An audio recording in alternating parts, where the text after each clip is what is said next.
नमस्कार मंडळी, जय भवानी, जय शिवशक्ती। तर आजचा ब्लॉग थोडासा शॉर्टकट मध्ये होतोय कारण मी घरातून निघाल्यापासून सुरू नाही केला। आज आलोय आम्ही किल्ले रोहिडावरती, मी आणि दादा।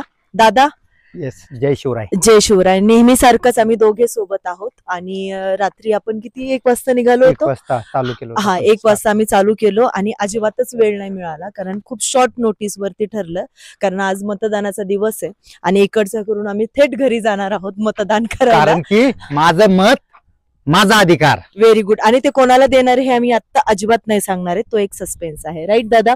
ओके, आता इन शॉर्ट मध्ये रोहिडा, आम्ही पुण्याहून रोहिडा एक हार्डली 2 तास आम्हाला लागले है ना। हडपसर सासवड वरून भोर आणि मग रोहिडा, तर हार्डली 1.5-2 तासाचं ट्रॅव्हलिंग आहे। बट ते कधी मॉर्निंगला, जर तुम्ही अर्ली मॉर्निंगला निघताय तर ओके। आणि त्यानंतर ट्रेक आता आमच्या स्पीडनुसार आम्हाला 1-1.5 तास लागला, म्हणजे माझ्या स्पीडमुळे। दादाचा स्पीड तसा खूप चांगला आहे, अर्धा-पाऊण तासातच त्याने उरकला होता। सो जर येणार असाल तर तसा खूप असा हार्ड गड नाहीये, तर तुम्ही नक्की ट्राय करू शकता। आता इन शॉर्ट मध्ये दादा याची माहिती देईल। दादा बट मध्ये याची माहिती यासाठी देईल कारण मी तर फर्स्ट टाइम आलीये, पण दादाचा हा सेकंड टाइम ट्रेकिंग। तर दादा, तुझ्या नजरेत कसा आहे हा गड? हा किल्ल्याचा जर इतिहास सांगायचं गेलं तर ह्या किल्ल्याच्या इतिहासामध्ये अशी नोंद आहे की बाजीप्रभू देशपांडे आणि आपल्या शिवरायांची पहिली भेट ह्याच किल्ल्यावरती झाली होती। त्याच्यामुळे महाराजांचा स्पर्श कदाचित इथे लागून महाराजांनी आपल्या इथूनच आत गेले असतील। काय तो काळ असेल, काय ती वेळ असेल, काय ते क्षण असतील, तर नक्कीच एकदा किल्ले रोहिडाला भेट द्या।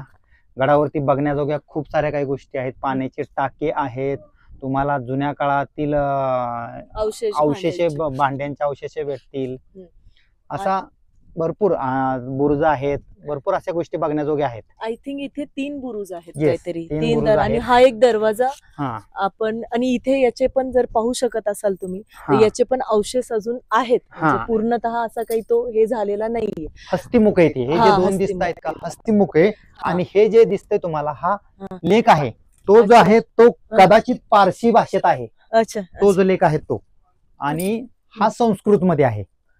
हा यादवकालीन गड आहे असं, म्हणजे खाली मी कुठेतरी वाचलं। मग आता हे संदर्भ कुठून आलाय तो माहित नाही, पण इथे तर अशा पद्धतीतून तुम्ही पाहू शकता राजवाडा अवशेष इथे आहे।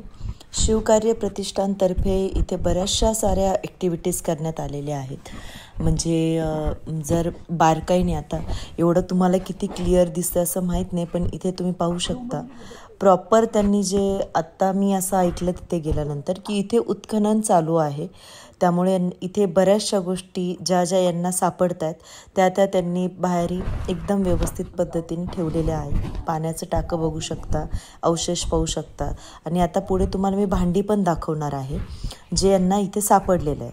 पण त्याआधी इथे हा नकाशा, हे पहा, इथे तुम्ही गेल्यानंतर हे खूप इझी जातं, म्हणजे गड पटकन शोधायला वगैरे। स्वच्छता बघू शकता, किती सगळं क्लीन ठेवलं आहे। खरंच रिस्पेक्ट शिवकार्य प्रतिष्ठान, की खूप जास्त पद्धतीने तुम्ही इथे मेहनत घेताय, कारण मी गेली होती त्यावेळेस मी पूजा वगैरे पण होताना पाहिली इथे, आणि खरंच खूप छान यांनी ठेवलं आहे सगळं, आणि मन प्रसन्न झालं। प्रत्येक गडावर ह्या अशा ॲक्टिव्हिटीज जर होत राहिला तर खरंच हे आपल्या महाराष्ट्रासाठी खूप मोठं अहोभाग्याची गोष्ट असेल। हे पहा, इथे मी जसं बोलली होती, जुनी भांडी, जुन्या काळची, याच्या काही गोष्टी सापडलेल्या आहेत, छान ठेवलेल्या आहेत। यानंतर हे भैरवनाथाचं मंदिर, महाराजांची पण इथे मूर्ती आहे, आणि इथे छोटंसं शिवलिंगसुद्धा आहे। मी बोलल्याप्रमाणे इथे जस्ट पूजा झाली होती, म्हणजे इथे आले होते करण्यासाठी। बघून खूपच एकंदरीत छान वाटलं, मनाला शांती लागली इथे, कारण फ्रेश वातावरण आहे खूप जास्त। सो अशा प्रकारे आमचा रोहिडाचा ब्लॉग संपलेला आहे। जेवण झालंय, बरोबर 1:30 वाजलेत, घरातून 1:30ला निघालो होतो, 12 तासाचा प्रवास। कसा वाटला नक्की सांगा। जय शिवराय, जय शिवराय, असंच प्रेम राहू द्या।